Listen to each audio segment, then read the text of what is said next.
The car slowed as it approached the end of the road. There was no sign anymore. No mailbox, no fresh paint or trimmed hedges to announce that a home still lived here. Only cracked asphalt giving way to dirt, weeds growing where sidewalks once were, and the quiet that settles over places the world has decided to forget. Ethan Cole watched through the window without speaking to anyone else. This was just an old property scheduled for demolition, one more forgotten structure standing in the way of a new development. To the construction company waiting for his signature, it was a formality. To Ethan, it was a grave he had avoided visiting for more than 30 years. "Are you sure you want to do this today?" his assistant asked carefully from the front seat. Ethan didn't answer right away. He hadn't come here out of nostalgia. He hadn't come to remember. He had come to end it. "Yes," he said finally. "I want it done." The car stopped. Ethan stepped out slowly, the soles of his expensive shoes sinking slightly into the uneven ground. The air smelled of dust, old wood, and something faintly metallicrust maybe, or memory. The house stood there, smaller than he remembered. That was the first thing that unsettled him. In his mind, it had always loomed large, dark, heavy, inescapable. But now, stripped of childhood fear, it looked fragile, weathered, almost apologetic. 2 floors, peeling paint, 1 shutter hanging loose like a broken arm. This was the place he had sworn never to return to. This was the place that had taught him how to survive.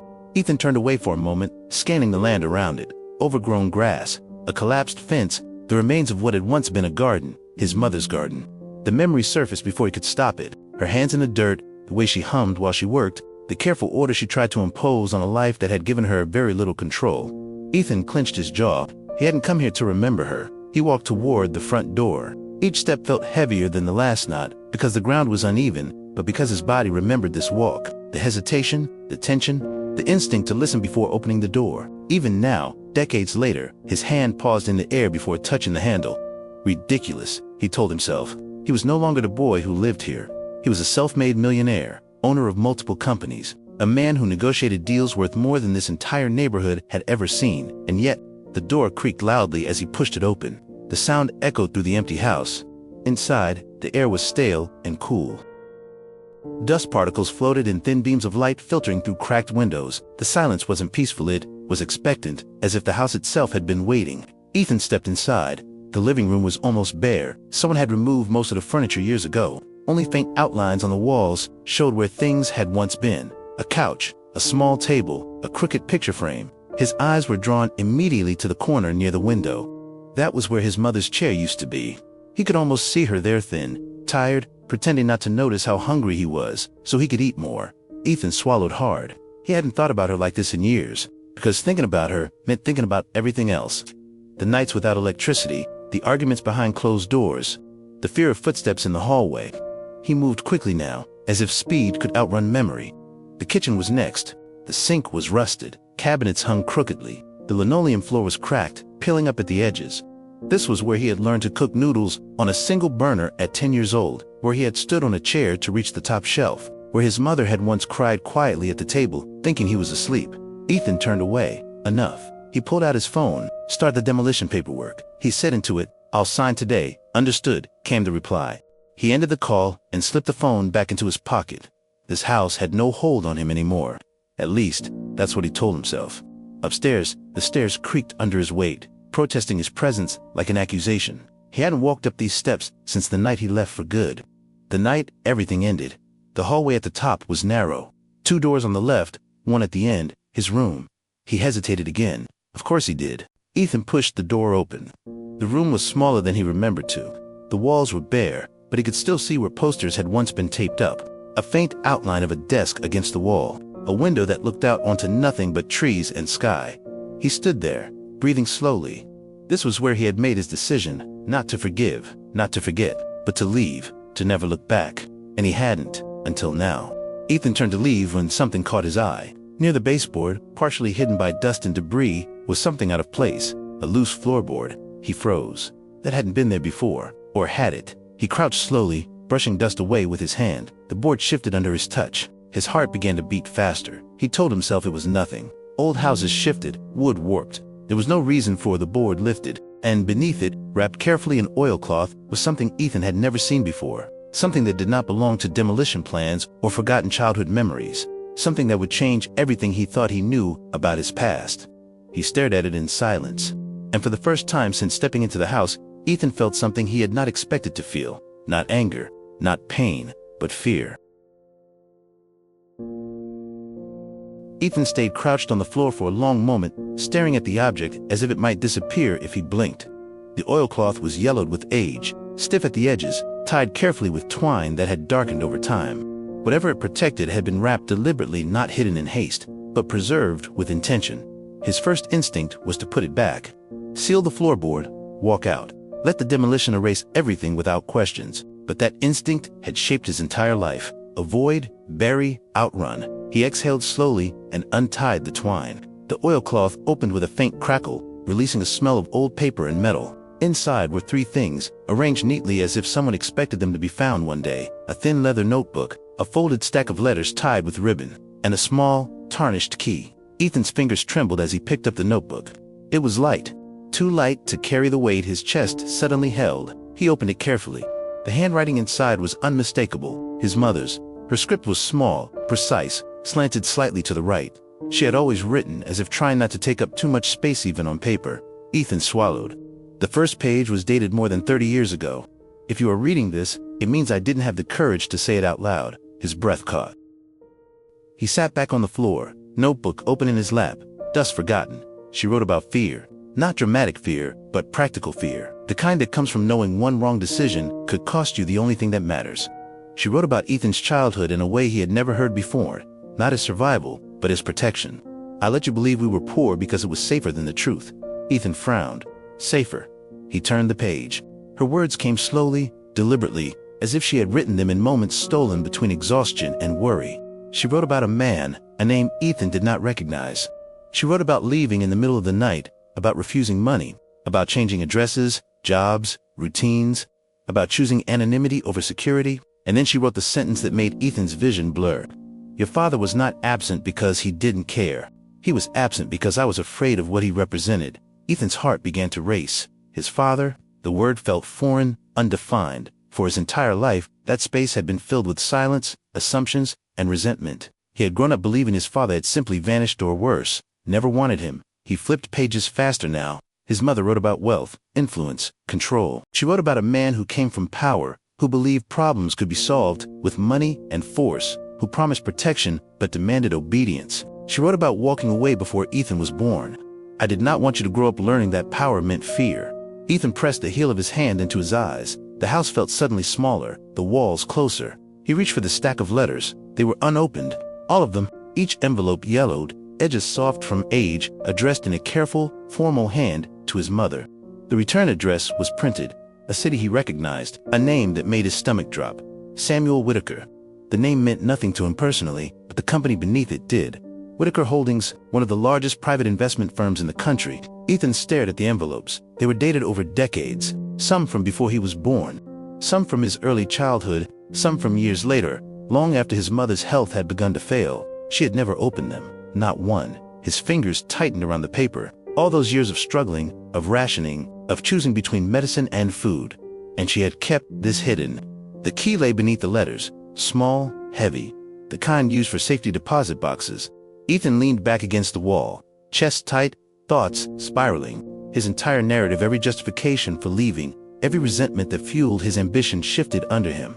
He had built his life on the belief that nothing waited for him in the past. That belief was wrong. Downstairs, the house creaked softly, settling around him. Ethan wiped his face with the back of his hand and stood slowly, carrying the items with care. He went back downstairs and sat at the old kitchen table, the same one where his mother had once cried quietly, thinking he didn't notice. Now he understood why. He opened the notebook again and kept reading. She wrote about Samuel Whitaker trying to find them, about offers she refused, about fear that if she accepted help, she would lose the only thing she had left control over her son's life. I chose struggle over safety, she wrote, because safety with him came with a price. Ethan closed the notebook gently. He didn't know what to feel. Anger, gratitude, betrayal, love, all of it tangled together. His phone buzzed on the table, a reminder from his assistant. Demolition crew scheduled for tomorrow morning. Ethan stared at the message, then at the house, then at the key in his palm. No, he said, a loud voice hoarse. He typed a response. Put everything on hold, indefinitely. He stood up and looked around the kitchen one more time. This house wasn't just a place of hardship, it was a place of choices. and his mother had made one that changed the course of his life without ever asking for credit. Ethan picked up the letters. Tomorrow, he would go to the bank. Tomorrow, he would unlock a part of the past he had never known existed. But tonight, he stayed. For the first time in decades, Ethan remained in the house he had tried to erase, and the house did not reject him. It waited. The bank opened at 9. Ethan arrived at 8:43. He sat in his car across the street, the engine off, watching people pass by, commuters with coffee cups, a security guard unlocking the side entrance, a woman adjusting her coat against the morning chill. Everything looked ordinary. That was the unsettling part.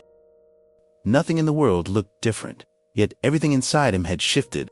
The key rested in his pocket, heavier than it had any right to be. When the doors opened, Ethan entered without drawing attention. He didn't use his name. He didn't ask for favors. He waited in line like everyone else. At the counter, he slid the key across with the old envelopes and a quiet request. "I need access to a safety deposit box," he said. The clerk examined the items carefully, then looked up. "I'll need identification." Ethan handed it over. The clerk's eyes flicked to the name, then back to Ethan, then to the name again. There was a subtle pause, the kind that happened when recognition tried to hide behind professionalism. "Of course, Mr. Cole," she said. "Please follow me." They walked through a secured hallway to a small, private room. The clerk retrieved the metal box, placed it on the table, and left without comment. Ethan sat alone. For a long moment, he didn't move. He thought of his mother's words. I didn't have the courage to say it out loud. He thought of the unopened letters, the years she had chosen, struggle over security. Then he opened the box. Inside were documents neatly organized, carefully preserved, birth records, legal agreements, a trust document, and a single photograph. Ethan picked up the photo first. It showed a much younger version of his mother standing beside a man he had never seen before. The man was tall, composed, his arm resting protectively but possessively at her waist. They stood in front of a modern building, glass and steel rising behind them. On the back of the photo, in his mother's handwriting, were 4 words. "Before I left," Ethan set the photo down and turned to the documents. The name appeared again and again. Samuel Whitaker, founder, majority shareholder, chairman, Whitaker Holdings. Ethan's throat went dry as he read further. A paternity acknowledgement ever filed. A trust established in his name never accessed. Letters detailing attempts to reach out never answered. And then the line that made his hands shake. Beneficiary, Ethan Whitaker, not Cole Whitaker. Ethan leaned back in his chair, heart pounding. All those years, every door he had forced open through sheer effort. Every battle fought with the belief that nothing would ever be handed to him had unfolded under a name that carried weight he never knew existed. He felt something sharp rise in his chest. Not pride, loss. Loss for the version of himself that had believed survival was the only path forward. Loss for the boy who never knew there was another option. He gathered the documents carefully and closed the box. When he left the bank, the world still looked ordinary, but Ethan did not. Back at the house, Ethan sat at the kitchen table again, papers spread out before him. The morning light slanted through the cracked window, illuminating dust in the air. He read the trust documents slowly this time. The money had grown quietly over decades, invested conservatively, untouched, a safety net his mother had refused to use, not because she didn't need it, because she didn't want him shaped by it. Ethan pressed his lips together. He thought of every night he had stayed awake, planning escape, of every job taken out of necessity, of the resentment that had hardened him into someone efficient but guarded. He had become successful on his own terms, but at what cost? His phone buzzed. A name flashed on the screen that made his chest tighten. Samuel Whitaker. Ethan stared at it, stunned. He hadn't told anyone. He hadn't reached out. And yet, the call stopped. A text followed moments later. "I don't know if you'll ever read this, but I need to know you're okay." Ethan closed his eyes. His mother had protected him from power. Now, power was reaching back. He didn't respond. Not yet. That evening, Ethan walked through the house one last time before locking up. He paused in his old bedroom, looking at the loose floorboard now carefully replaced. The house had given him answers, but it hadn't given him direction. That would be his to choose. He stepped outside and locked the door. Tomorrow, he would return to the city, to his companies, to the life he had built, but nothing would be the same. Because now, Ethan knew something that changed the meaning of every success he had earned. He hadn't risen from nothing. He had risen from refusal. Ethan didn't answer the message. Not that night. Not the next morning. Not even when a second text arrived. Shorter, less formal, stripped of corporate polish. "I won't push. I just want to talk." Ethan stared at the screen for a long time before setting the phone face down on his desk. For most of his life, silence had been something done to him. Now, it was something he chose. Samuel Whitaker sat alone in his office overlooking the city, hands folded neatly on the desk, posture composed as ever. To anyone watching, he looked like the man he had always been, powerful, controlled, untouchable. But the room felt smaller than it used to. For decades, Samuel had lived with a certainty that bordered on arrogance, that money could correct mistakes, that influence could smooth over loss, that time eventually bent toward those who waited long enough. He had been wrong. He had waited, and time had not returned his son. The moment he learned Ethan was back in the city, not as a rumor, but as a fact, something in him fractured quietly. Not panic, regret, the kind that arrives too late to be useful. Ethan agreed to meet 3 days later, not at Whitaker Holdings, not at a private club, at a public cafe near the river, neutral ground. Samuel arrived early. He chose a table by the window, ordered coffee he didn't touch, and watched the door with the patience of someone who had spent years anticipating disappointment. When Ethan walked in, Samuel recognized him immediately. Not because of resemblance, though it was there, unmistakable in the eyes, but because of the way he carried himself, straight-backed, measured, alert, a man shaped by necessity, not indulgence. Ethan spotted Samuel at the same time. He paused only a fraction of a second before approaching. They stood facing each other. Neither spoke. Then Samuel cleared his throat. "Thank you for coming," he said. Ethan nodded once and sat down. They ordered in silence. Samuel studied his son carefully, searching for something: anger, accusation, entitlement. He found none. "That house," Samuel began, then stopped. "I heard you went back." Ethan met his gaze. "I did." Samuel nodded slowly.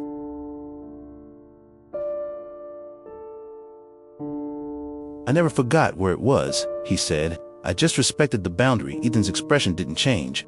"My mother didn't call it a boundary," he replied. "She called it safety." Samuel winced, not outwardly, but enough. "She was afraid of me," Samuel said quietly. "Yes," Ethan replied, "and she was right to be." The words landed without cruelty, just truth. Samuel leaned back slightly. "I was younger," he said, "used to getting what I wanted. I thought providing meant protecting. And control." Ethan added. Samuel didn't deny it. "Yes." The waiter arrived. Coffee was set down. Steam rose and faded. "I didn't know about the trust until now," Ethan said. "She never touched it." Samuel nodded. "She wouldn't," he said. "That was her strength, and my failure." They sat with that for a moment. "I don't want the money," Ethan said finally. Samuel stiffened, not in offense, but surprise. "I didn't come for that," Ethan continued. "I came because I needed to understand what was taken from me and what wasn't." Samuel listened. "I built my life believing no one was coming," Ethan said. "That belief made me relentless. It also made me alone." Samuel's jaw tightened. "I can't undo that," he said. "No," Ethan replied, "you can't." Another pause. Samuel took a breath. "Then tell me what you want," he said, not as a negotiation. As a father, Ethan considered the question carefully. "I want you to stop trying to reclaim something that was never yours to control," he said, "and I want you to respect that whatever relationship we have, if any, will be defined by me." Samuel nodded slowly. "That's fair," he said. Ethan stood. "This doesn't make us a family," he added. "It makes us honest." Samuel rose as well. "I'll take honest," he said softly. "If that's all I get." They shook hands. Not as father and son, as two men acknowledging a truth neither could rewrite. As Ethan walked away, Samuel watched him go, not with triumph or relief, but with a quiet understanding that some losses weren't meant to be recovered, only carried. Ethan returned to his office late that evening, long after most of the lights in the building had gone dark. The city stretched below his window, endless and indifferent, glowing with the promise it made to everyone and kept for very few. He had always loved this view. It reminded him of how far he'd come. Tonight, it felt unfamiliar. He loosened his tie and set it aside, then sat heavily at his desk without turning on the overhead lights. The silence pressed in, not the kind that soothed, but the kind that forced thought. For most of his life, Ethan's success had been powered by one thing: escape. Escape from hunger. Escape from powerlessness. Escape from the house that smelled like rust and quiet fear. He had built companies the way some people built wall stick, efficient and designed to keep the past out, and it had worked. Until it didn't. He opened a drawer and pulled out an old notebook he rarely used anymore. It wasn't for meetings or projections. It was 4 questions he didn't yet have answers to. He wrote one sentence at the top of a blank page. "If I'm not running anymore, what am I building toward?" The question sat there, heavy and unresolved. The next morning, Ethan did something he hadn't done in years. He arrived at one of his oldest companies unannounced. No assistant, no schedule reshuffling, no advance warning. The building buzzed with activity when he stepped inside. People moved quickly, focused, efficient, just like he had trained them to be. Ethan walked through the open floor quietly, observing. He noticed the tension first. Conversations lowered when managers passed. Laughter was contained. Everyone looked busy even when they didn't need to be. This was his culture. Not cruel, but relentless. He stopped beside a conference room where a team sat, reviewing numbers projected on a screen. A young analyst spoke hesitantly, pointing out a potential flaw in a timeline. The room went quiet. The manager, at the head of the table, sighed. "We don't have time to overthink," he said. "Stick to the plan." The analyst nodded quickly, shrinking back into their chair. Ethan felt something twist in his chest. He had said those words before, too many times. He continued walking. In the break room, two employees spoke in hushed tones. "I heard he built everything from nothing," one said. "That's why he's so intense." "Yeah," the other replied. "You either keep up or you don't last." Ethan left without being noticed. Back in his car, he sat for several minutes with the engine off. He had survived by being intense, but survival, he was learning, was not the same as purpose. That afternoon, Ethan called a meeting, not with executives, with the people who had been with him from the beginning. Those who had stayed through lean years, bad decisions, near collapses. They gathered in a smaller room, unsure what to expect. Ethan didn't stand at the head of the table. He sat among them. "I want to ask you something," he said, "and I want honest answers." They exchanged glances. "What do you think I built this company for?" he asked. One man cleared his throat. "To win," he said carefully. Another added, "To prove something." Ethan nodded. "That's true," he said, "but prove what?" Silence. Finally, a woman who had worked beside him for over a decade spoke. "To prove that what you came from didn't define you," she said. Ethan exhaled slowly. "Yes," he said, "and it worked." They waited. "But now," Ethan continued, "I need to know if what we've built can become something else. Something that doesn't require fear to function." The room grew still. This was not the Ethan they knew. "And if it can't," he added, "I need to be willing to change it, even if that costs me." The word surprised even him. Change did not come quickly. It never does. Ethan began with small things. He removed punitive metrics disguised as motivation. He slowed timelines that encouraged silence over accuracy. He made it clear quietly, repeatedly, that questioning was not disloyalty. Some people left, others stayed cautiously. A few thrived. Ethan watched all of it without flinching. He had spent years tolerating discomfort. Now he was choosing it. At night he returned to the house again, not to demolish it, to sit in it. He cleaned one room, then another. Slowly, methodically, he found things he had forgotten. A loose hinge he once fixed himself. A height mark penciled into the wall. A chipped mug his mother used every morning. He didn't rush these discoveries. He let them exist. One evening, as he sat on the front steps watching the sun drop behind the trees, Ethan understood something that startled him with its simplicity. He hadn't built his life to become powerful. He had built it to never feel small again. That realization didn't shame him. It freed him. Because now, he could ask a better question. What does strength look like when it's no longer defensive? Change always announced itself before it arrived. Not with declarations, but with discomfort. Ethan felt it almost immediately. Meetings grew quieter. Some executives nodded without engagement. Others began asking questions that sounded neutral but carried sharp edges underneath. Are we still prioritizing growth? Are timelines still non-negotiable? Are we lowering standards in the name of culture? Ethan heard what they weren't saying. Are you still the man who built this? Are you still dangerous enough to follow? He didn't answer right away. He let the silence do some of the work. Resistance crystallized 2 weeks later. A senior partner, Mark Feldman, requested a private meeting. Mark had been with Ethan since the earliest days, back when decisions were made at borrowed desks, and risk was the only currency they had. Mark closed the door behind him and sat without invitation. "You're changing the rules mid-game," he said. Ethan didn't correct the tone. "I'm changing the game," he replied calmly. Mark scoffed. "This company works because people are afraid to fail." Ethan met his gaze. "It works because people are capable. Fear just kept them quiet. That fear built everything you have," Mark snapped. Ethan leaned back slightly. "No," he said. "Fear kept me moving, but it also kept me alone. I won't build another decade on it." Mark stood. "Then you're about to lose people," he warned. Ethan nodded. "I know, and if investors panic," Ethan didn't hesitate, "then they weren't aligned with where we were going." Mark stared at him, incredulous. "You used to be ruthless," he said. Ethan considered that. "I used to be cornered," he replied. Mark left without another word.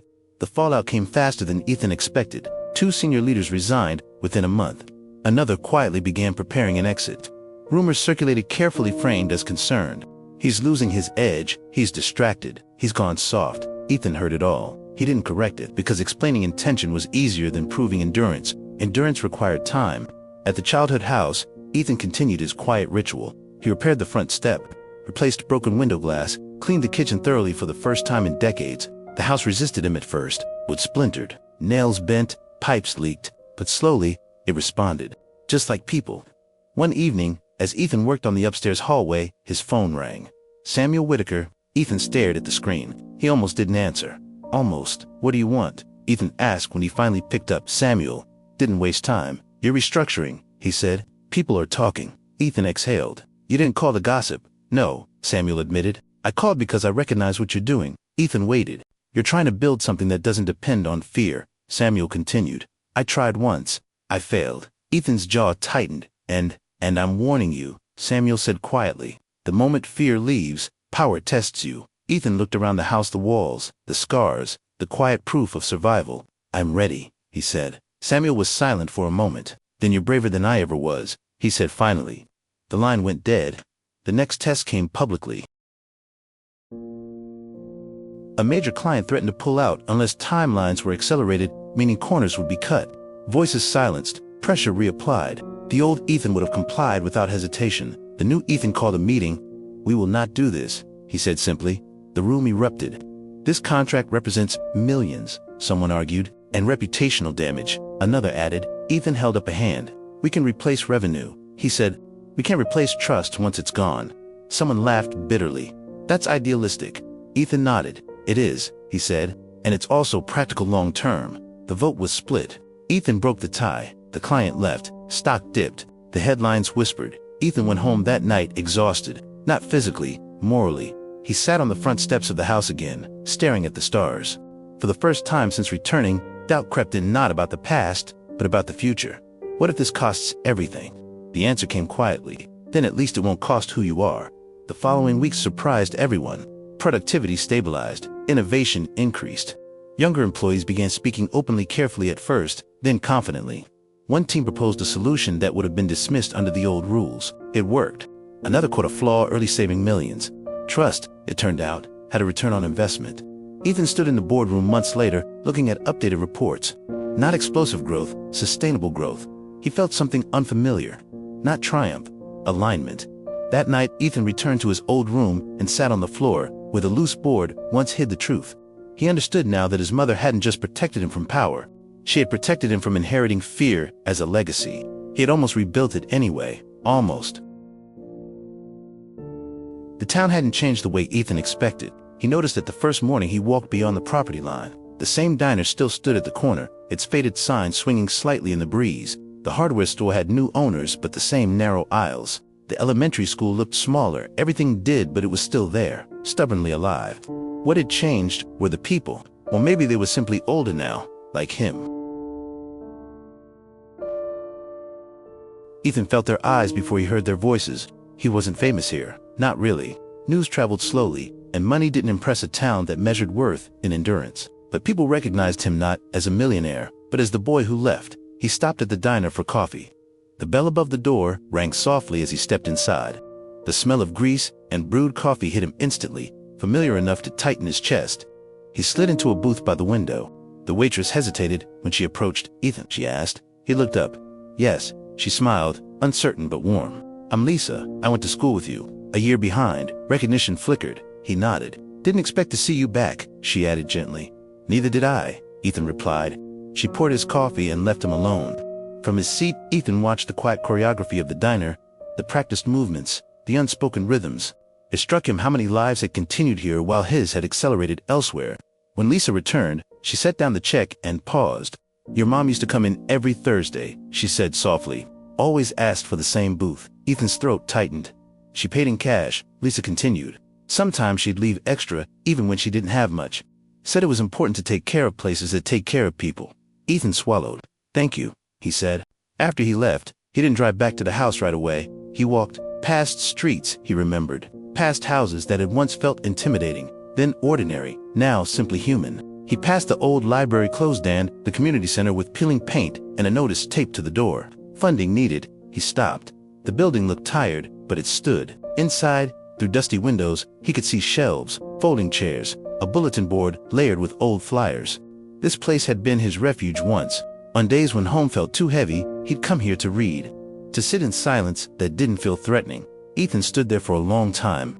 That evening, he returned to the house and pulled out his notebook. He wrote 2 words at the top of the page: responsibility. He underlined it. Until now, responsibility had meant control, protecting what he built by anticipating threats. But this felt different. Less about defense, more about acknowledgement. He hadn't come back to this town to fix it, but he had returned with something he hadn't possessed before: capacity. The town meeting was small, held in the high school gym, chairs set in uneven rows, attendance modest but attentive. Ethan sat near the back, unnoticed at first. The discussion centered on funding cuts. The community center was at risk. So was the library renovation. Programs were being trimmed not because they failed, but because they weren't profitable. Ethan listened. He heard fatigue, not complaint. At one point, a man stood up. "We're not asking for miracles," he said. "Just enough to keep the lights on." Something shifted in Ethan's chest. When the floor opened for public comment, he stood. "I'd like to help," he said. Heads turned. "I grew up here," he continued calmly. "This town gave me more than it knows. I'm not here to change it, just to support what's already working." Murmurs rippled. The moderator cleared his throat, and "You are." Ethan hesitated for a fraction of a second. Then, Ethan Cole. A pause. Recognition moved through the room slowly, like a wave reaching shore. He didn't say more. He didn't need to. Over the following weeks, Ethan worked quietly. He didn't announce donations. He funded repairs, reopened the library with local oversight, helped the community center stabilize not by owning it, but by empowering those who ran it. People noticed. Not the money the way it was given, without strings, without spectacle. Lisa from the diner brought him pie one afternoon while he worked on the front porch. "Your mom would have liked this," she said. Ethan smiled faintly. "I hope so." One evening, as the sun dipped low, Ethan sat on the porch steps again. The house no longer felt like a wound. It felt like a witness. It had seen fear. It had held silence. And now, it was holding something else. Ethan understood then that legacy didn't begin with wealth. It began with return. The records room smelled like dust and paper. Ethan hadn't planned to be there. He'd come to the town hall to finalize paperwork for the community center repairs, expecting signatures and handshakes in that history. But the clerk, an older woman with careful movements and a voice worn smooth by years of public service, paused when she read his name. "Cole," she repeated, as in Margaret Cole's son. Ethan looked up. "Yes," she nodded slowly. "She used to come here." "For what?" Ethan asked. The clerk hesitated, then gestured toward a narrow hallway. "Come with me." The records room was small, windowless, its shelves packed with decades of files no one ever requested anymore. The clerk moved with familiarity, stopping at a metal cabinet near the back. "She came in 3 times, the clerk said, pulling out a folder. "Always alone, always polite, always prepared." Prepared. The word struck Ethan. She was asking about a deed transfer. The clerk continued. "And about guardianship documentation." Ethan frowned. "Guardianship." The clerk nodded. "She wanted to make sure you were protected, legally." She placed the folder on the table and opened it. Inside were copies of forms, carefully filled out in his mother's handwriting. Legal language he now recognized, clauses, conditions, and one form left incomplete, a relinquishment document. Ethan stared at it. This would have transferred full custodial authority, the clerk explained quietly, to someone with resources. Influence. Ethan's chest tightened. "She never signed it," the clerk added. Ethan looked up sharply. "No," the clerk said again. "She asked for time. Then she came back and said she'd made her decision." "What decision?" Ethan asked. The clerk closed the folder gently. She said, "The woman recalled, my son deserves to grow up without being afraid of what love might cost him." Ethan felt the words land deep and heavy. The clerk continued. "She knew the risks. She knew what refusing meant, but she also knew what signing would mean." Ethan swallowed. "She chose you," the clerk said simply, "over certainty." Ethan stepped outside afterward and stood in the sunlight, breathing slowly. All his life, he had believed his mother's choices were driven by fear. Now he understood they had been driven by clarity. She hadn't been running from wealth. She had been protecting him from inheritance without consent, from a name that carried expectations heavier than poverty ever had. That evening, Ethan sat at the kitchen table again, documents spread before him, the trust papers, the letters, the town records, 3 versions of the same truth. His mother had stood between 2 futures and chosen the one that preserved his agents. If it cost her everything else, Ethan closed his eyes. He had spent years defining himself against what he lacked. Now he had to define himself against what he had been spared. Samuel Whitaker called that night. Ethan answered this time. "I found the records," Ethan said without preamble. Samuel was silent. "She never signed," Ethan continued. "She walked away again." Samuel exhaled slowly. "She was right." he said. I didn't understand that then and now. Ethan asked. Samuel didn't pretend. Now I understand, he said. Too late to matter to her, but not too late to matter to you. Ethan considered that. I'm not taking your name, he said calmly. Samuel accepted it without protest. I wouldn't expect you to, he said, but Ethan continued, I'm not pretending it doesn't exist either. Silence stretched. I'll decide what it means, Ethan said, on my terms. Samuel nodded on the other end of the line, unseen but heard. That's all I ever should have offered, he said. Ethan hung up and looked around the house. The walls seemed to breathe easier. This place had held his mother's courage in quiet ways. Now it was holding his reckoning. He picked up his notebook and wrote a single sentence. I will not inherit fear. Outside, the town settled into evening. Lights flickered on. Voices drifted. Life continued. Ethan stepped onto the porch and watched it all with a new understanding. He had come here to tear this house down. Instead, it had given him the final piece of a story he didn't know he was missing. And now, with the truth fully revealed, there was only one question left. What would he build, not to survive, but to honor? Ethan woke before sunrise the next morning, not from anxiety, from clarity.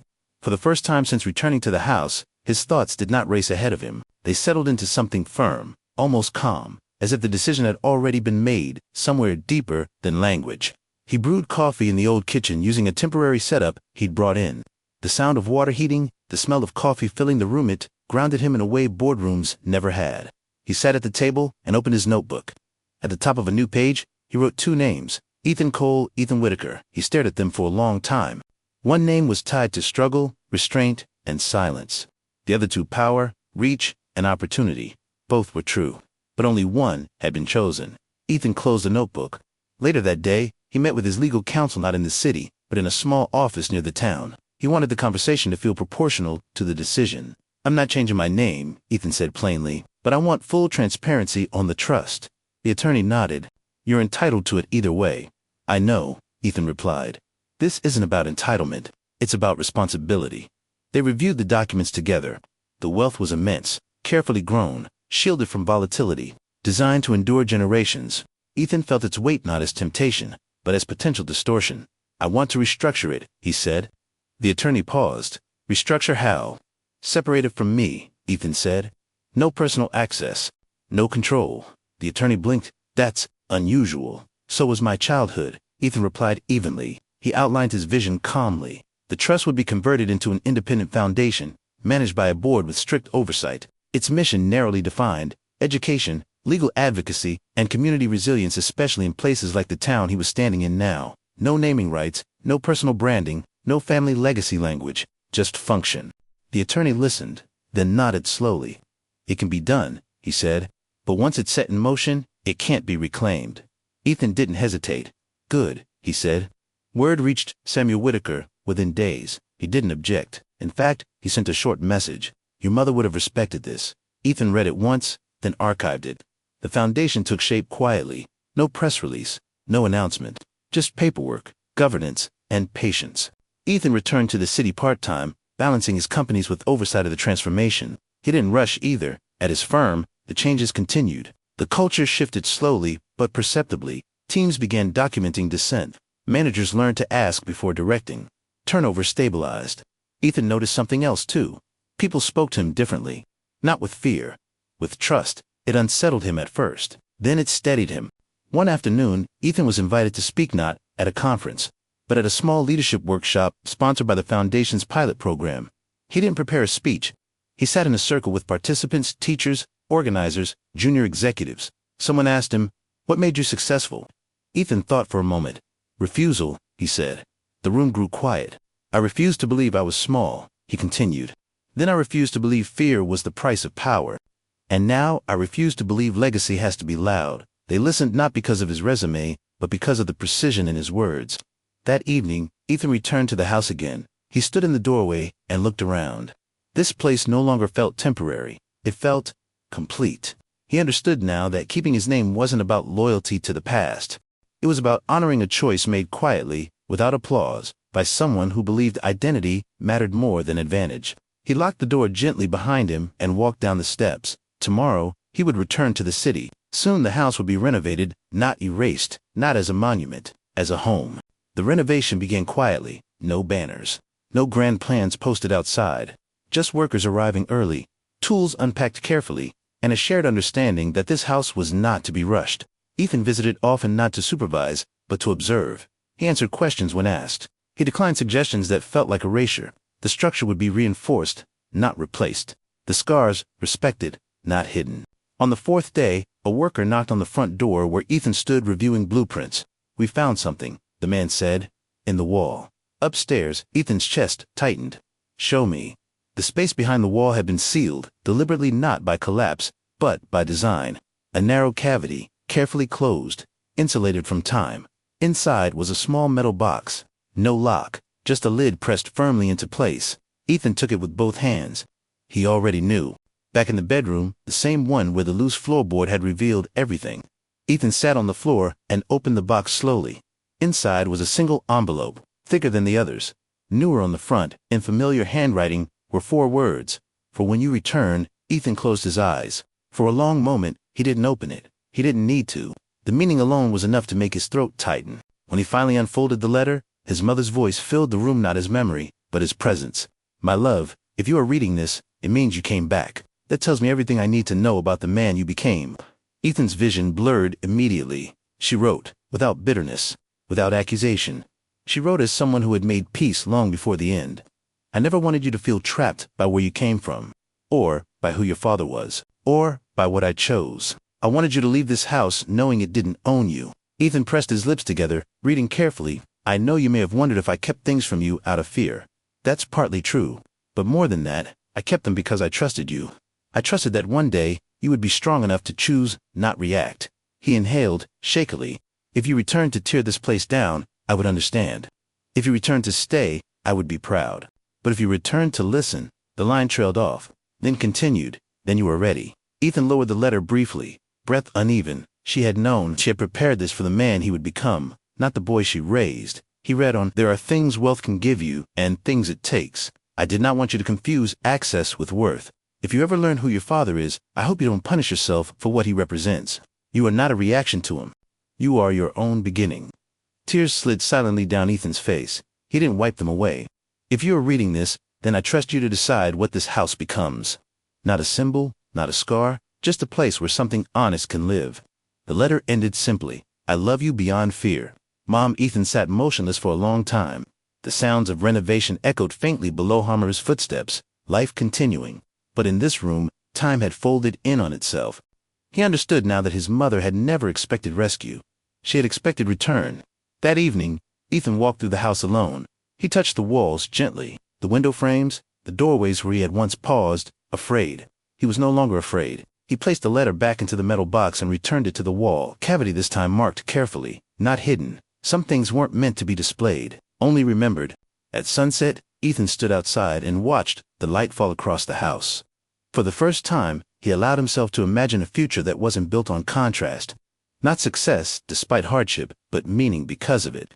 The decision came quietly, without ceremony. Ethan didn't announce it to the town. He didn't call a press conference. He didn't ask for permission. He simply began doing the work that followed from understanding. The house would remain, not as a shrine to hardship, not as a symbol of triumph, as a place that could hold others the way it had once held him. He met with the local council first, not to dictate terms, but to listen. He asked what the town lacked, what had been lost over the years, what people quietly missed but no longer asked for. The answers were modest. A place for tutoring after school, a room for legal clinics once a month, a space where people could sit without needing to buy something. Ethan nodded and took notes. "We'll keep it small," he said, "and local." The renovations adjusted accordingly. The old living room became a shared space with shelves and tables.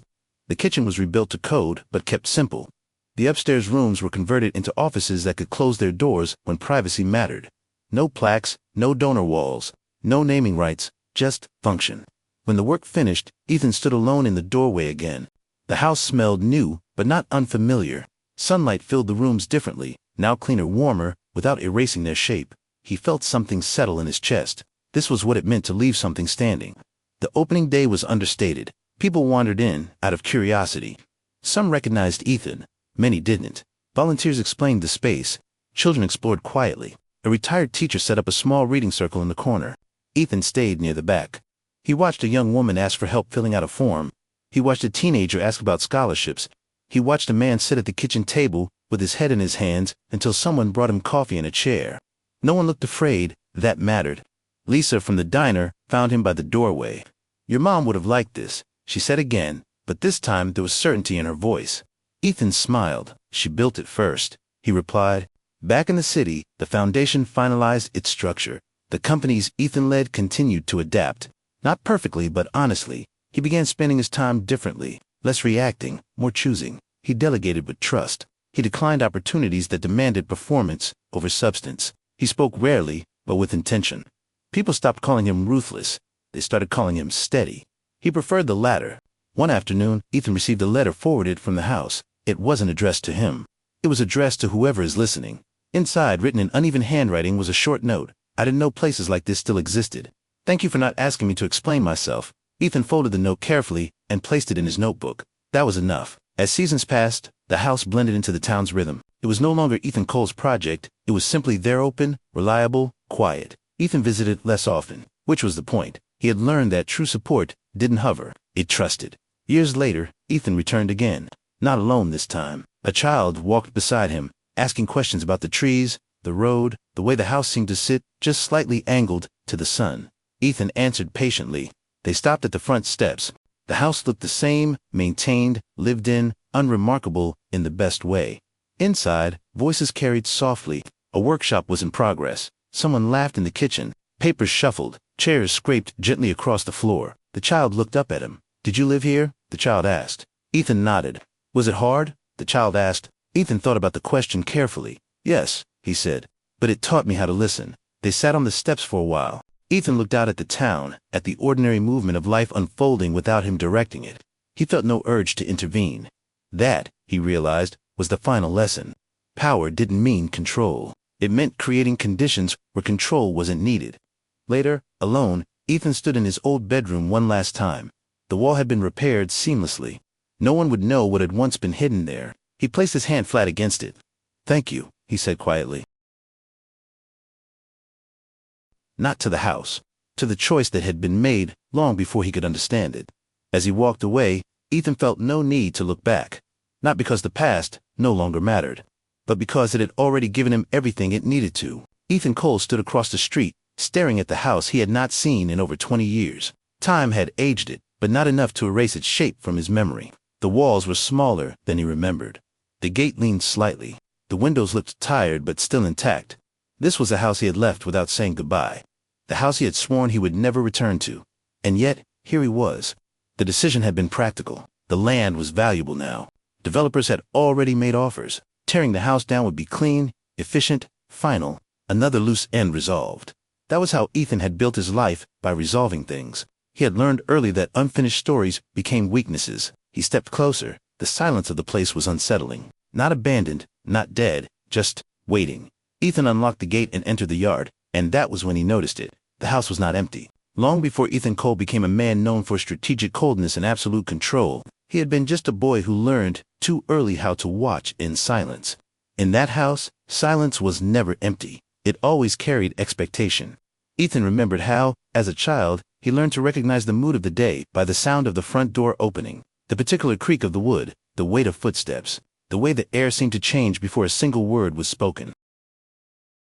His mother, Margaret, never said outright that he needed to be careful. She didn't have to. A quick glance was enough. A discreet gesture of her hand.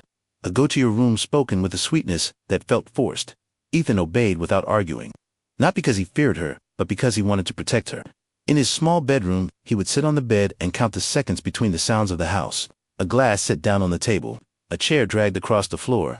A sigh that lasted too long. He didn't understand everything, but he understood enough. He understood that some presences demanded silence, that some truths had to be swallowed so that tomorrow could exist. That was where Ethan learned not to ask questions. At school, he was quiet, not popular, not invisible, just careful, always attentive, always listening more than he spoke. When teachers praised his intelligence, his mother smiled with contained pride, like she was afraid that too much attention could become dangerous. When other parents showed up to meetings, Margaret came alone, always alone. Ethan never asked why. He grew up believing questions only complicated things that were already hard enough. There were nights when the electricity went out. Margaret would light candles carefully and turn it into a game. "Let's pretend we're camping," she'd say. Ethan smiled, even though he knew it wasn't a game. She heated a simple soup on a portable burner and sat with him at the table, talking about books, stories, worlds that existed far away from there. She never talked about the past, but she talked a lot about choices. Not everything that looks like protection is freedom, she once said. Without explaining, Ethan stored the sentence away, without understanding it. There was one winter that was especially hard. Margaret got sick for weeks. She coughed at night, trying to bury the sound in her pillow. Ethan would wake up and stand still at the doorway, listening, not knowing what to do. One morning, he found an envelope on the kitchen table, money inside. More money than he had ever seen at once. Margaret snatched it up quickly when she realized he'd seen it. "It's from an old job," she said. Ethan nodded, but something about that envelope, the way she touched it, like it burned, stayed lodged in him. It was his first brush with the truth he couldn't yet name. Money that comes to Italy usually collects a steep price later. When Ethan was 13, something shifted. Margaret became more tense, more watchful. She started changing her route home, closing the curtains earlier, keeping documents in a folder that never left her bedroom. One night, she knelt in front of him and held his face in both hands. "If someone ever shows up claiming they can make your life easier," she said, her voice firm, "you listen, but you don't accept anything without thinking." Ethan felt the weight of that sentence, even without fully understanding it. "Promise me," she insisted. "I promise," he said. She hugged him longer than usual. Not long after, Ethan decided he would leave as soon as he could, not out of anger, out of strategy. He realized early that, if he wanted to survive, he had to get out of reach. He studied obsessively, worked young, learned to rely only on himself. Every achievement came with a silent certainty. Nobody is going to hand me anything, and that became his strength, and also his armor. Now, as an adult sitting inside that same house again, Ethan understood something he had never named before. His childhood hadn't been defined only by poverty. It had been defined by silent protection, by choices made outside the spotlight, by sacrifices that never asked for recognition. And for the first time, he wondered, what else had his mother carried alone so he could grow up free? That question echoed through the empty house, preparing the ground for truths even deeper. There was a memory Ethan had avoided for years, not because it was especially painful, but because it had always felt unfinished. An event without an explanation, stored in his mind like a blurred photograph. He knew it happened, but he never understood why. Now, sitting in that house again, that memory returned with uncomfortable clarity. Ethan was 14. It was a fall afternoon, too cold for the season. He'd gotten out of school early because of a teacher's meeting. The house was silent when he stepped into silent. He noticed it first by the smell. Fresh coffee. Margaret almost never made coffee in the afternoon. Ethan dropped his backpack and moved carefully down the hallway. That's when he heard voices coming from the living room. One was his mother's, the other male, firm, controlled, and unfamiliar. Ethan stopped. His whole body went alert, the way he'd learned to do without even noticing. He didn't move closer. He stayed in the hallway, partially hidden by the wall, listening without being seen. The man's voice didn't rise. That made it more dangerous. "You can't keep living like this," he said, in a tone that mixed concern with authority. "It's not sustainable." Margaret answered low, but steady. "It's enough. For you, maybe. For him, it's not." Ethan's stomach tightened. Him, this wasn't abstract. This was about him. "You're being stubborn," the man continued. "I can fix this. Better schools, security, stability." Margaret took a slow breath. "What you call stability comes with conditions," she said. "And I don't accept those conditions. You can't decide that alone." A brief, tense silence. "I can," Margaret replied, "and I already did." Ethan pressed closer to the wall, heart thudding. "Think about his future," the man insisted. "Think about the name he could have." Name, the word hit like an echo. "Think about what you're denying him," the man added. Margaret didn't answer right away. When she spoke, her voice was quieter, but no less firm. "I'm denying fear," she said. "I'm denying control disguised as care." The man sighed. "You were always like this," he said, "always thinking you could do everything alone." "No," Margaret replied. "I always knew what I was willing to lose." Ethan heard a chair scrape footsteps. He instinctively stepped back. The man entered his line of sight for a second, tall, well-dressed, posture impeccable. Serious face, evaluating. His eyes swept the hallway. For an instant, Ethan had the impression he only understood now, as an adult, that the man knew he was being watched, but he didn't say a word. The front door closed soon after. Margaret stayed alone in the living room. Ethan heard her exhale, long, as if she'd been holding her breath for minutes. He waited. He only stepped out when she called him. "Ethan," she said. The softness rehearsed. "You got home early." He nodded. "Who is that?" he asked. Margaret hesitated. "Just a second." "An old acquaintance," she said. "Nothing you need to worry about." Ethan believed her, or he chose to. For years, that visit stayed stored away as a strange detail, with no context. Now, in the same house, Ethan understood the weight of every sentence spoken that afternoon. The man hadn't been offering help, he'd been offering replacement. An easier future at the cost of control, a more powerful name at the cost of choice. And his mother had said no, alone, without applause, without witnesses, without guarantees. That was the day Margaret Cole protected something Ethan only now fully understood, the right to choose who he would become without invisible debts. Ethan dragged a hand down his face slowly. He had never thanked her for that. He had never even known he needed to. He walked into the living room and stopped in the center. Right there in that exact space, his life could have gone another way. Easier, safer, more predictable, and still deeply different. Ethan realized something that made him close his eyes for a moment. If he'd accepted that other future, he might never have learned how to stand up on his own. He might never have developed the hunger that drove him, the awareness that protected him, the independence he now tried to cultivate in others. His mother's refusal hadn't been only an act of love, it had been an invisible investment. The house felt denser afterward, not heavy. Responsible Ethan understood that the visit had been a turning point, not for him, but for Margaret. She had chosen to carry the weight alone, so he wouldn't have to. Now it was his turn to decide what he would do with that legacy. The night Ethan left did not look dramatic from the outside. There were no raised voices, no slammed doors, no final arguments. That was precisely what made it permanent. It happened on a Tuesday. Margaret had gone to bed earlier than usual. Exhausted from a double shift she never complained about. The house was quiet, the kind of quiet that didn't feel peaceful, only suspended. Ethan stood in his bedroom, staring at the small backpack on the floor. Inside it, there wasn't much. A few clothes, a notebook, some money he'd saved, secretly, and a folded piece of paper with phone numbers he hoped he'd never need. He sat on the edge of the bed for a long time. He wasn't afraid. He was decided. That decision had been forming slowly for years, shaped by watching, listening, and learning what never to ask out loud.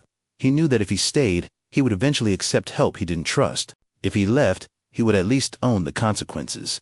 Ethan walked quietly to the kitchen. On the table, he saw the same worn surface where his mother had served countless simple meals, pretending they were more than they were. He reached into a drawer and took out a pen. He wrote only one sentence on a scrap of paper: "I need to learn how to stand on my own." He didn't sign it. He didn't explain. He knew explanations we can resolve. At the door, his hand paused on the handle. For a moment, just one, he considered waking her, telling her everything, asking for permission. But he stopped himself. Margaret had already given him permission years ago. She had given it every time she chose silence over safety with conditions.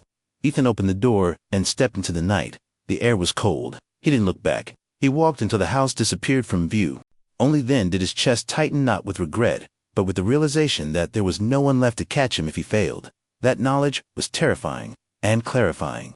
Ethan's first years away were not heroic. They were functional. He slept on couches, cheap beds, and once, for 2 nights, in the back of an old car that smelled of oil and dust. He worked wherever someone would pay him without asking too many questions. Restaurants, warehouses, construction sites. He learned quickly which bosses shouted and which ones stayed quiet before cutting hours. He learned that hunger sharpened focus better than motivation speeches ever could. At night, he studied, sometimes with books borrowed and never returned, sometimes with pages printed at libraries just before closing time. He was relentless, not because he dreamed of greatness, but because failure felt like going backward, and backward was not an option. Ethan rarely called home, not because he didn't care, because he didn't want Margaret to hear uncertainty in his voice. When he did call, the conversations were short. "How are you eating?" she asked. "Enough," he answered. It was true and incomplete. Margaret never pushed. She never asked him to come back. That silence was not neglect, it was respect. There were moments when Ethan nearly accepted help he didn't trust. An older man once offered him a place to stay with strings attached. A supervisor hinted at special treatment in exchange for loyalty that felt too personal. Each time, Ethan declined. Not loudly, quietly. He had learned from the best. College came later than planned, and not the way he imagined. Scholarships covered part, work covered the rest. Pride filled the gaps. He studied economics not because he loved numbers, but because he wanted to understand systems. Who benefited, who paid, who stayed silent. He saw patterns everywhere. And slowly, something changed. Fear stopped being just a reaction. It became a tool. Ethan learned to channel the constant tension in his body into precision. He spoke less, observed more, calculated outcomes before acting. People began to notice. Not because he was loud, but because he was right. Again and again. By his late 20s, Ethan had built his first small company. Nothing glamorous, but it worked. He scaled it carefully, obsessively. He avoided partnerships that demanded control. He rejected money that came with expectations he couldn't fully see. Each decision echoed something his mother had taught him without words. Nothing is free if it limits your future choices. When the company sold years later, Ethan didn't celebrate. He reinvested. And that was the beginning. Sometimes, late at night, Ethan wondered if Margaret knew how far he'd come. He suspected she did. Not through updates, but through instinct. She had always trusted his direction even when it took him far away. Now, standing again inside the house, years later, Ethan understood something that made his throat tighten. He hadn't left to escape her. He had left to honor what she'd protected. And everything he built afterward carried that invisible origin. Success arrived in Ethan's life the way storms arrive at sea. Not suddenly, but inevitably. After the sale of his first company, doors began to open, not all at once, but enough for him to recognize a familiar pattern. People were interested not in who he was, but in what he could produce. Ethan didn't resist it. He studied it. He learned how meetings shifted tone when numbers were mentioned, how voices softened when profit appeared, how trust was often confused with usefulness. He built his next company faster, then another, each one larger, more complex, more demanding. He surrounded himself with people who delivered results and avoided those who asked too many questions, not out of cruelty, but efficiency. Sleep became optional. Weekends, irrelevant. Relationships, transactional. Ethan told himself this was temporary. Just until things stabilized, they never did. He lived in apartments that looked like hotel rooms, clean, silent, interchangeable. There were nights when he returned home after long negotiations and realized he had no memory of the journey back. His body moved on routine, his mind still calculating margins. That level of focus earned admiration and isolation. By his mid-30s, Ethan was already wealthy enough to stop. He didn't, because stopping felt dangerous. Stillness reminded him too much of moments when he had no control, so he accelerated. Control crept into Ethan's life quietly. It didn't announce itself as dominance. It arrived disguised as responsibility, as standards, as precision, as knowing what works. Ethan began to notice that people around him adjusted their behavior in subtle ways. Meetings grew quieter when he entered the room. Ideas softened before reaching him. Disagreements were postponed or abandoned altogether. At first he appreciated it. Less friction meant faster decisions. But over time, something felt wrong. He was winning every argument and losing every conversation. One evening, during a board meeting, a junior executive hesitated before speaking. Ethan waited. The silence stretched. Finally, the executive cleared his throat. "I think there might be another risk we're not considering." Ethan leaned back. "Say it." The man did, but cautiously, watching Ethan's expression the entire time. When he finished, Ethan realized something unsettling. The idea was good, but the delivery had been shaped by fear. After the meeting, Ethan stayed behind alone. For the first time in years, he felt something crack through his focus. He recognized the atmosphere. He had lived in it before. That night, he dreamed of the house, of sitting on his childhood bed, listening to footsteps, reading silence. He woke up with his jaw tight and his hands clenched. The next morning, Ethan stood in front of the mirror longer than usual. He saw a man who had everything he once wanted and something he never meant to recreate. That was when the offer arrived. The land, the house, the clean break. Returning to tear it down felt logical, almost necessary. He told himself it was just business. He didn't know it was a reckoning. Ethan told himself he was returning only to close a chapter, nothing more. The proposal from the real estate developers had been efficient, almost elegant. The land where the old house stood had become valuable, desirable. A clean demolition would erase the past and transform it into something profitable. It made sense. That logic had guided his life for decades. So when Ethan drove back to the neighborhood he hadn't seen in over 20 years, he did it with the same emotional distance he used in every major decision, or so he believed. The street was quieter than he remembered, smaller. The trees seemed closer together, their branches heavier with time. Houses that once looked imposing now appeared modest, almost fragile. Ethan parked across from the house and remained inside the car longer than necessary. He watched. The front gate still leaned slightly to the left. The paint on the fence had been redone at some point, but not recently. Someone had cared enough to maintain it just, not to modernize it. That unsettled him. The place wasn't abandoned. It was preserved. Ethan stepped out of the car and stood on the sidewalk. For a moment, the confidence he carried into boardrooms across the world felt strangely useless. This wasn't a negotiation.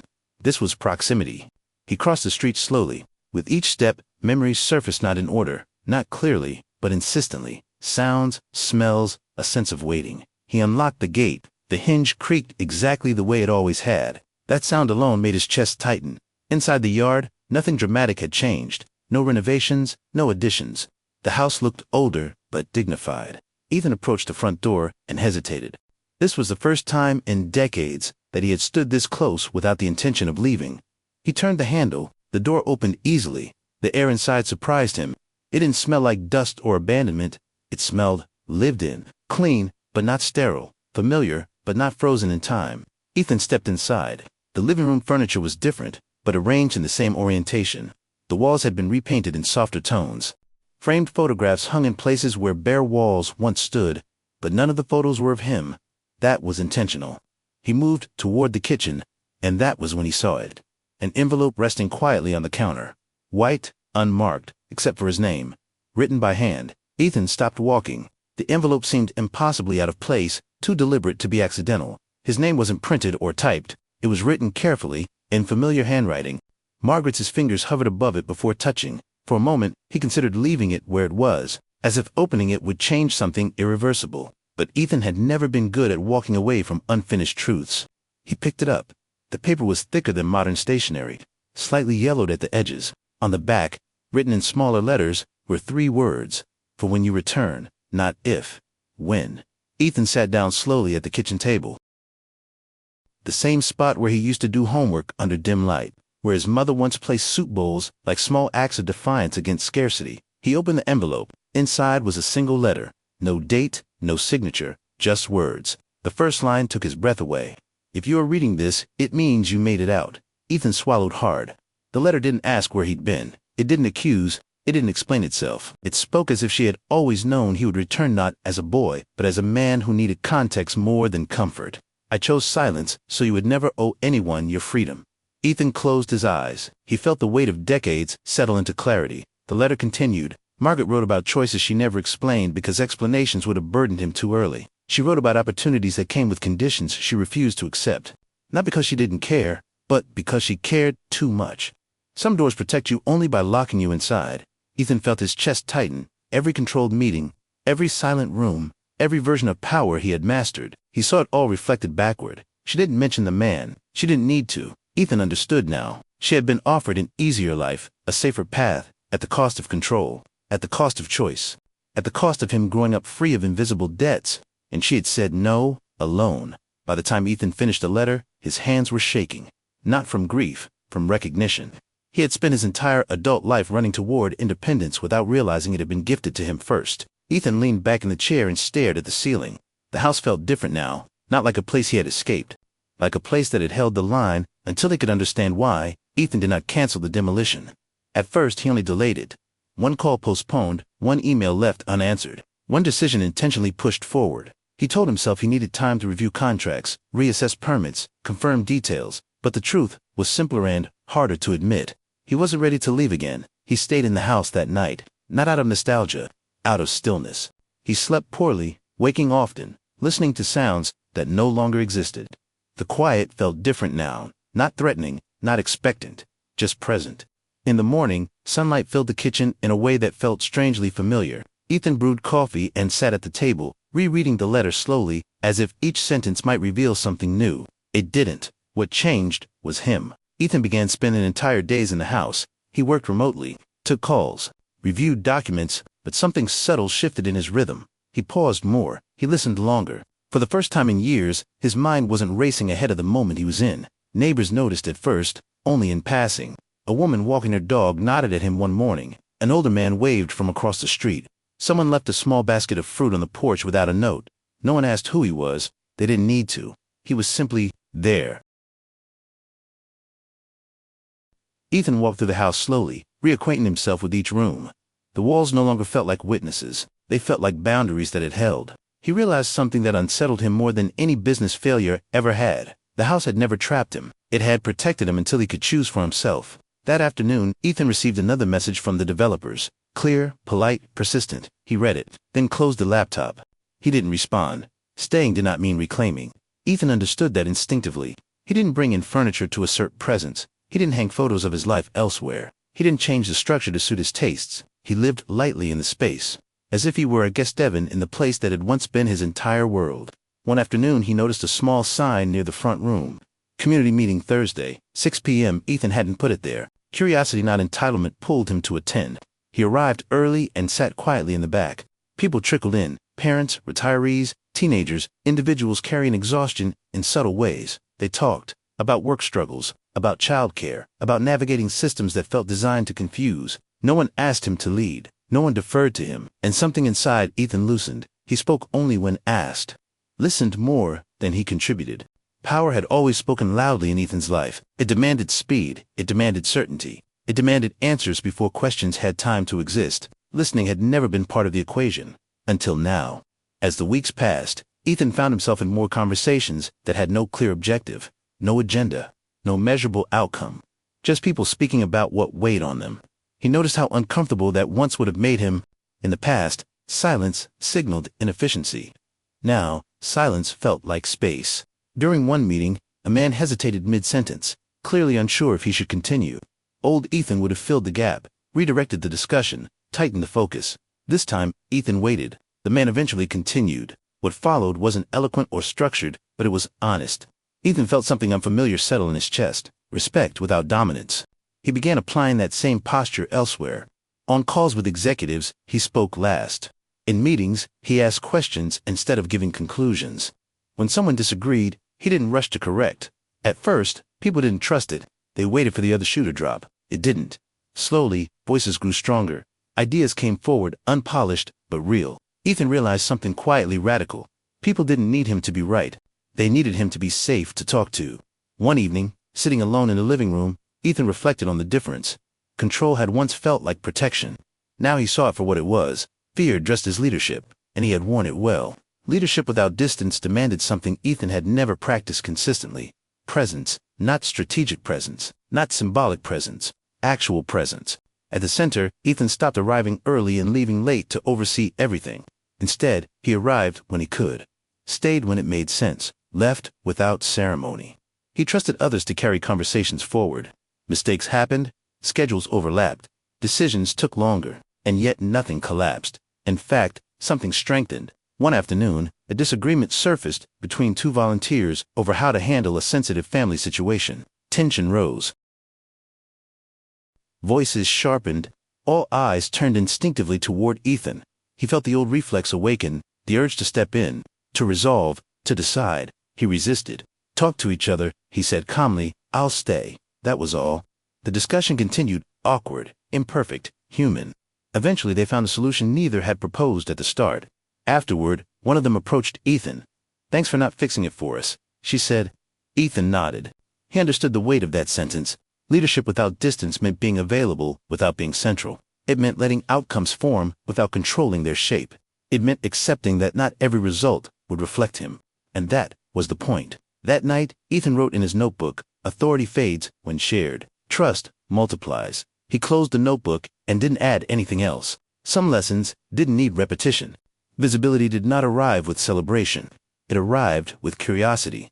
At first it was subtle. Someone from a nearby neighborhood attended a meeting, then another. A local journalist sent an email asking about the initiative happening in the old house. Ethan did not respond, not out of secrecy, but caution. He had learned what attention could do to fragile things. Still, word spread. People talked about a place where no one was rushed, where questions were allowed to exist, where help didn't come with humiliation. That alone was enough. Soon, unfamiliar faces appeared more often. Some came to observe, others came with ideas. A few came with expectations. Ethan felt the tension immediately, not fear, responsibility. One afternoon, a woman approached him after a meeting. You should expand this, she said enthusiastically. Open more spaces. Get funding. This could be big. Ethan smiled politely. This works because it's small, he replied. She frowned, confused. But think of how many more people you could reach. Ethan thought carefully before answering. Reaching people isn't the same as holding space for them, he said. The woman nodded, though it was clear she didn't fully understand. And that was okay. Visibility continued to grow, despite his restraint. Mentions appeared online, questions arrived by email. A foundation representative requested a visit. Ethan felt the familiar pull of scale. He resisted it, not because growth was wrong, but because growth without grounding repeated old patterns. That night, alone in the house, Ethan stood in the doorway of the living room and listened. The building held sound differently now, softer, fuller. He understood something essential. If this place became a symbol, it would stop being a refuge, and he would not let that happen.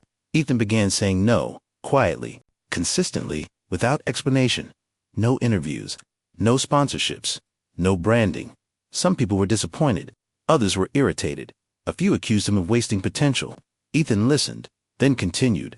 During a meeting with the regional nonprofit, a well-dressed man leaned forward and spoke with practiced confidence. With the right structure, he said, "This could become a model." Ethan met his gaze. "And models," he replied, "are often replicated without context." The man hesitated. "You don't want recognition." Ethan shook his head. "I want continuity," he said. That ended the conversation. The boundaries worked.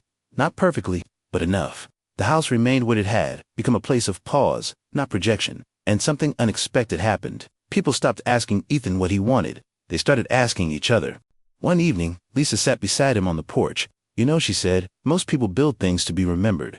Ethan nodded. "And you?" she asked. Ethan thought for a moment. "I'm building something I won't need to defend," he answered. Lisa smiled. "That's rarer." Ethan understood then that applause wasn't tempting anymore. Applause faded. Boundaries endured. The years passed without announcements. There was no single moment Ethan could point to and say, "This is where everything changed for good." The changes happened in the most honest way possible, spread thin across time, almost imperceptible while they were unfolding. Ethan kept living. The company continued to grow, but more slowly, more selectively. The foundation matured without becoming a display. The old house remained open, functional, discreet, and little by little, Ethan stopped being a constant presence. Not through a dramatic departure, but through trust. He showed up at irregular intervals. Sometimes he stayed for days, sometimes only a few hours. Other times, months went by, and the place kept existing. The return happened on an ordinary afternoon. Years later, no specific reason, no scheduled event. Ethan was passing through the region for work and realized that, for the first time, he felt no tightening in his chest at the thought of the house. That surprised him. He turned off his route and drove there. The gate was open. When he stepped inside, Ethan didn't recognize the voices right away. That made him smile. There were new people, children who didn't know him, adults who had no idea who he was. And that was perfect. He walked through the space like a visitor, not like a founder. He watched the rhythm without interfering. He saw mistakes being made and corrected. He saw decisions being discussed without reaching for an invisible authority. The house was breathing on its own. Ethan sat in a corner of the main room and stayed there for almost an hour. No one came over to speak to him. No one needed to. He realized something fundamental. What he had built no longer needed to recognize him in order to keep existing. That didn't make him smaller. It set him free. Lisa appeared later, her hair now threaded with gray, her smile still calm. "It's been a while," she said. "It has," Ethan replied. They sat on the porch. "I didn't know if you'd ever come back," she said. Ethan thought before answering. "I didn't either," he said honestly. "And now?" Lisa asked. Ethan watched the street's quiet movement. "Now, I just wanted to see," he said. Without interfering, Lisa nodded. "Then you're doing it right." They talked about simple things. Who had left, who had stayed, who had come back. No talk of money, no talk of legacy, just life. Later, Ethan went alone into his old bedroom. Nothing was exactly as it had been, and yet everything still felt familiar. He realized he no longer felt the need to hunt for hidden messages, unopened letters, delayed explanations. The past didn't demand answers anymore. It had been integrated. That night, Ethan slept in the house. Without anxiety, without vigilance, he slept like someone who didn't have to prove anything anymore. In the morning, he left early and went for a walk down the street. The sun came up slowly. The town woke. Ethan felt something rare, wholeness without excitement. As he walked, he remembered the first time he had left that house as a teenager without a proper goodbye. The difference was clear. Back then, he left to survive. Now, he could leave because he didn't need to run. That distinction changed everything. Before leaving, Ethan wrote a simple note and left it on the kitchen table of the center. He didn't sign it. Just one sentence. "Thank you for continuing." He knew no one would know who it came from, and that was part of the choice. When he closed the door, Ethan looked at the house one last time, not as a final goodbye, as a quiet recognition that it had fulfilled its role. He got into the car and drove away. Without checking the rearview mirror, Ethan had never been good at imagining abstract consequences. For years, he had learned to measure impact in charts, reports, clear indicators. Something existed or it didn't. It worked or it didn't. It grew or it failed. But there was a kind of consequence that didn't appear anywhere. And it was exactly that kind that began to reveal itself now. Months after his quiet visit to the house, Ethan received an envelope with no clear sender.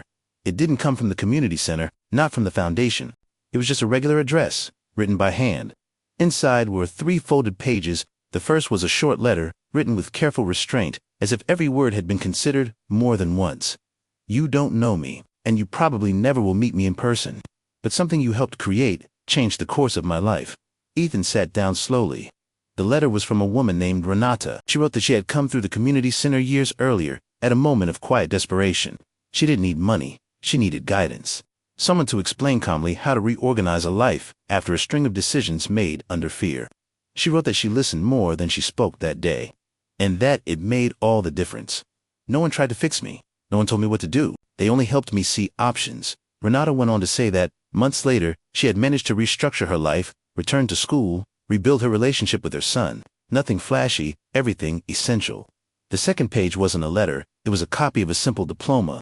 Along the bottom margin, handwritten, "This only exists because someone decided to stay long enough to listen." Ethan felt the weight of those words hit him unexpectedly hard. He had never been in that particular conversation. He had never spoken with Renata. He hadn't even known that moment existed, and yet something he had done or refused to do had created the conditions for it. The third page was only a short note. "I'm not writing to thank you. I'm writing so you know that silence can build too." Ethan folded the pages carefully and sat for a long time without reacting. He realized something essential. The deepest impact of his choices would never pass through him directly, and that wasn't a flaw, it was structure. Other stories surfaced over time, not always in letters, sometimes through secondhand accounts, sometimes through a casual remark overheard during one of his rare visits, a teenager who found support and didn't drop out, a woman who learned to say no without guilt, a man who felt seen for the first time in years. None of them knew who Ethan was. None of them needed to. Ethan realized he had spent his whole life trying to be necessary. Now he was learning to be irrelevant on purpose. And that demanded a kind of humility he had never been trained to hold. One night, reflecting on this, Ethan wrote in his notebook, "Legacy isn't being remembered. It's being unnecessary so something can continue." He closed the notebook and took a slow breath. The company reflected the same shift. Leaders formed under the new culture began to stand out. Decisions were more distributed, less dependent on his direct approval. Ethan was consulted less, and for the first time, that didn't bother him. It meant health. At an international conference, someone recognized him and walked up, excited. "You're the founder of that community house, right?" the person asked. Ethan hesitated. "I was part of the beginning," he said. "But it isn't mine." The person looked confused. "But you're the one who..." Ethan smiled gently. "What matters is, it doesn't need me anymore." The conversation ended there. Ethan felt something close to peace. Later, alone, he wondered if his mother would have understood all of this. The answer came with quiet clarity. She had always known. She had built an entire life on choices that didn't require recognition. He had simply taken longer to understand. Ethan realized that the house and everything that grew from it wasn't a correction of the past. It was the natural continuation of a decision his mother made long ago when she chose silence instead of control. He was simply finishing the gesture. The question came in the most unexpected way possible. Not from a journalist, not from an investor, not from someone who knew his history. It came from someone who had no reason to know who he was, and maybe that was why it was so precise. Ethan was at a small airport, the kind where time moves differently. He had arrived too early for a short flight. No major meetings, no urgency. He sat near the window watching the slow movement on the runway. A child sat 2 seats ahead with her mother. She looked 8 or 9. A book was open in her lap, but she wasn't really reading. She kept looking around with unfiltered curiosity. After a few minutes, she turned to Ethan. "You look like you think a lot," she said casually. Ethan smiled. "Maybe," he replied. The child tilted her head, evaluating him. "Are you leaving or coming back?" she asked. The question was too simple to be rhetorical. Ethan opened his mouth to answer automatically. Traveling for work, going home, but stopped. He realized none of those answers were true enough. He thought about everything he'd built, about what he'd dismantled, about the house, his mother, his father, the company, the people he would never meet. He thought about the boy who left without saying goodbye, and the man who learned to stay without possessing. When he answered, his voice was calm. "I'm moving forward," he said. The child frowned. "Moving forward to where?" Ethan smiled again, but something in it was different now. "To where I need to be," he said. The child considered that for a few seconds, as if checking whether it made sense. "Okay," she said, satisfied, turning back to her book. The mother smiled briefly, apologetic for the unexpected question. Ethan simply nodded. He sat in silence after that. The question hadn't shaken him. It had surprised him, because for the first time, he had answered without titles, roles, explanations, or context. It was simply the truth. On the flight, Ethan closed his eyes and let his mind drift without direction. He didn't replay decisions. He didn't anticipate problems. He just existed. He realized his life didn't need to be organized in chapters of triumph or redemption. It could simply continue. When the plane landed, Ethan turned on his phone and saw a short message from Laura. "Everything's running. I didn't need you today." Ethan smiled. He replied, "Good." That night, walking through the city, Ethan felt something he hadn't felt in decades. Lightness without fireworks, not explosive happiness, not complete satisfaction. Alignment. He no longer needed to prove anything to the past or defend himself from the future. That night, he wrote one last note for that season of his life. "I spent years trying to be necessary. Now, I'm learning to be true." He closed the notebook. He knew there would still be challenges, still losses, still difficult choices, but none of them had to come from fear. The cycle didn't close with a grand revelation. It closed the same way it began, in silence.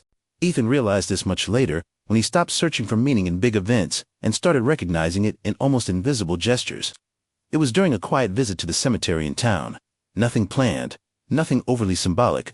He was there for another reason, a quick meeting, some ordinary commitment. When he decided to stop for a few minutes, his mother's grave remained simple.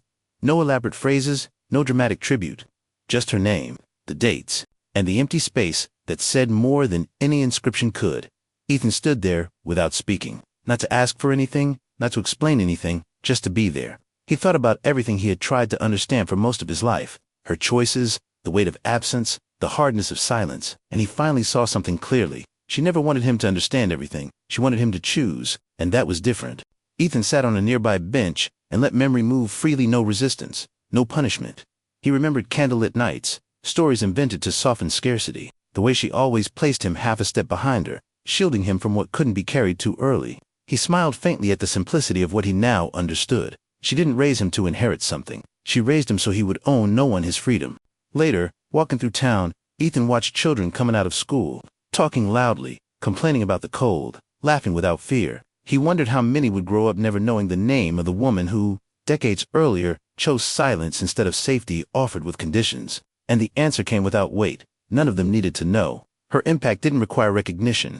Ethan understood, with a calm that came late but true, that his life was not a correction. It was an invisible continuation. He hadn't broken from the past. He had matured. The first decision. Where she chose to protect, he chose to sustain. Where she chose silence, he chose space. Both refused control. At the company, in the months that followed, Ethan reduced his direct presence even more. Not from exhaustion, from confidence. Leaders solved the problems without fear. Meetings no longer started with silent tension. People disagreed on. Nothing collapsed because of it. It wasn't perfect, but it was human. One afternoon, after a calm meeting, Laura sat with him. "You've noticed?" she said. "You don't need to be the center of anything anymore." Ethan smiled. "I have," he said, "and it's freeing. Are you going to step away for good?" Ethan thought carefully. "I'll be where it makes sense," he said, "without disappearing, without taking over." Laura nodded. "Your mother would be proud." Ethan didn't answer right away.